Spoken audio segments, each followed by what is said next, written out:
a Canadian radio sanctuary podcast.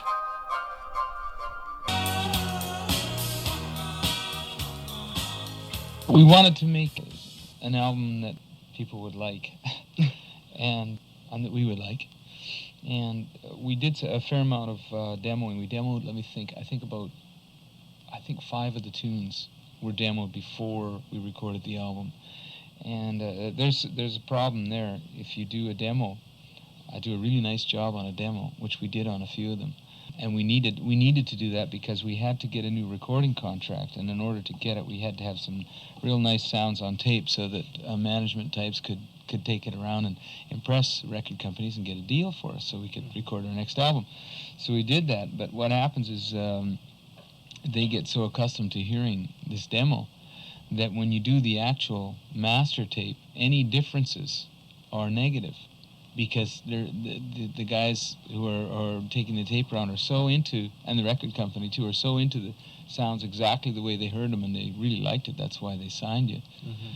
You make any changes at all in that, and they're negative right away. You see. Well, the thing is, you can't do the same thing twice, exactly the same thing twice. Yeah. And so we had, and I warned them about that before we did any demoing. I said, I don't want to do any demoing because this is what happens.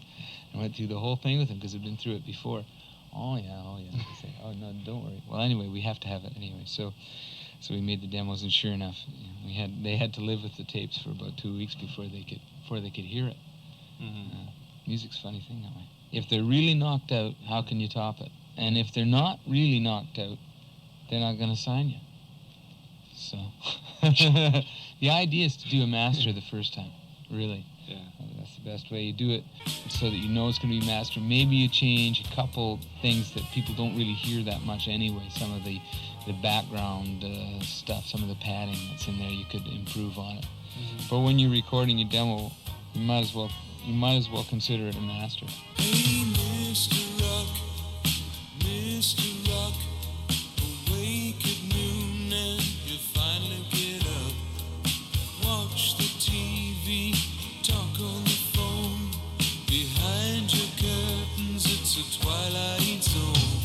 You're up the streets when night comes down, drinking, smoking, getting around.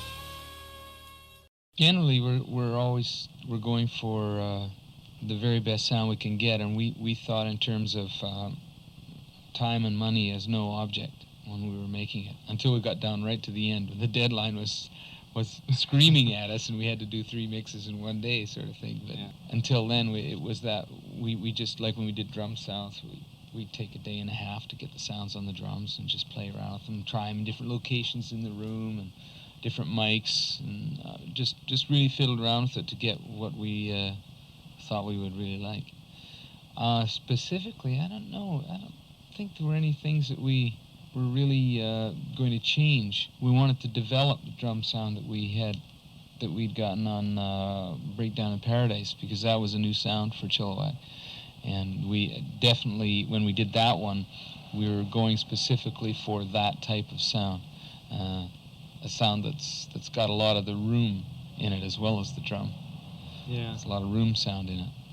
Because I always hated, in the 70s, they started miking drums in totally dead spaces, dead rooms. I mean, a room that's got a lot of soft walls and stuff, so there's no reflections, right?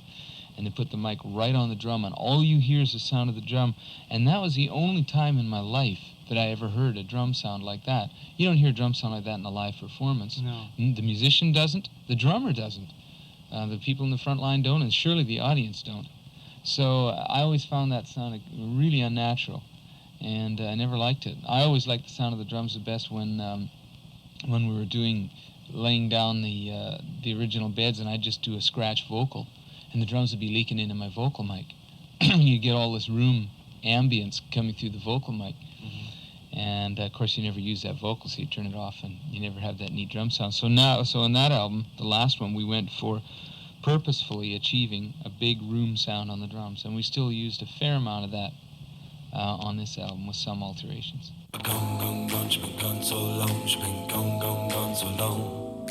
gone, gone, gone, she's been gone so long, she's been gone, gone, gone so long. Gone, gone, gone, she's been gone so long, she's been gone, gone, gone so long. Gone, gone, gone, she's been gone so long, gone, gone, gone, gone so long. I guess because of all our dealings with record companies and lawsuits and trying to extricate ourselves from the mess that was Mushroom in the last year, we've got a sort of a cynical viewpoint on contracts. And everyone knows about contracts anyway. No one reads them. You just sign it, right? Mm-hmm. And there's always that thing in the back of your mind, what's the the fine print, what's in there. So we thought it'd be an ideal song for us to do. Well, sort of a chanting effect you have too. The monks, yeah. Well, that gives it the mock heaviness that it has to have. I mean, it's also important. The contracts and stuff like the legal things are really they have nothing to do with music, and usually the musicians, singers, artists, whatever you call them, and the record companies, once the contract's been signed, it's just filed away. No one even knows what's in it. The only time they ever look again is if they're getting a fight. Mm-hmm. And they look and see what the rights are in the fight. Beyond that, they don't care. No one cares about those things. But they have an aura of importance that we thought we'd just magnify to comic proportions, to kind of like a cartoon of a contract. Most of the songs on the album had a life of at least a year before they were recorded. At least they were started a year before. Some of them went through really drastic changes. But a couple of them were written right for the album. Walk On was written just before the album. My Girl was written in last September. We started recording in February, so that's only about 6 months ahead of the album. Let's see what other ones. So You Want to Be a Star was Sign Here were both written just before the album. But Mr. Rock had come from an idea that I'd had on tape for a few years. It was actually called The Idle Pop to start with, not Mr. Rock. And it was all about, idle pop stars who, and they're wandering around in their dressing gowns at 3 and 4 in the afternoon, just getting up. And, that whole idea, that's what it was about. I was surprised, too, the title Mr. Rock, and then the song's a very easy paced the way it starts off. Yeah, well, look at rock nowadays. Yeah. Look at the radio playlist. Everything's very mellow. If you're a big rock band and you want to get a hit, you do a ballad. So.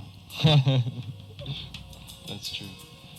I Believe is a great song. That's always one I could picture many people covering, many other performers wanting to record. Yeah, it's hopefully what they call a good copyright, which is a song that others will record. It's kind of a standard, that type of song.